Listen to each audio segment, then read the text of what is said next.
mõni lõbus lugu seoses Gildiga? Mul on olnud võimalus olla selle brändi suht alguses, võib-olla ma olin aastake hiljaks, kuni see asi hakkas liikuma, aga kui võtaks paari lausega kokku, siis jah, ma istun täna siin ülikonnas ja meil on Loro pianomaterjalid ja Senja ja kõik need asjad on ju. Aga see algas kõik nagu sellest, kus kaks inimest, kes olid üksteisesse täiesti armunud, otsustasid, et neil on nii hea koos, et nad tahaks veeta kogu aeg oma elu koos ja hakkasid looma teksa brändi, mida nad ei osanud üldse teha.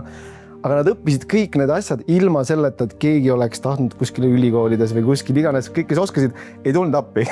Ehk siis nad pidid ise kõik nagu suruma ennast läbi selle maailma. See, et te saate neid riideid täna panna endale selga, nad on väga head, on tulnud mingit inimeste suurest inspiratsioonist, armastusest üksteise vastu ja sellest, et neile meeldib koos teha asju. Ehk siis samamoodi nagu need riided on läinud teksadest, ülikondadest, on need inimesed kasvanud, arenenud minu silme all põhimõtteliselt nagu ütleme noorukitest täiskasvanud inimesteks, kes võtavad väga palju vastutust, kasvatavad nagu lapsi täna enda järelkasvu. Et see on kõik siuke protsess, on mingi bränd, millel on mingi ajalugu tänaseks. Ta ei ole lihtsalt, et ma ostsin riide brändi ja hakkasin riideid müüma. Et siin on family siuke value. Ma arvan, et see on samasugune asi, nagu mina tahan luua, mida mu sõbrad loovad ja tahavad edasi anda enda lastele. Mingisugune väärtus, mingisugune omaette maailm.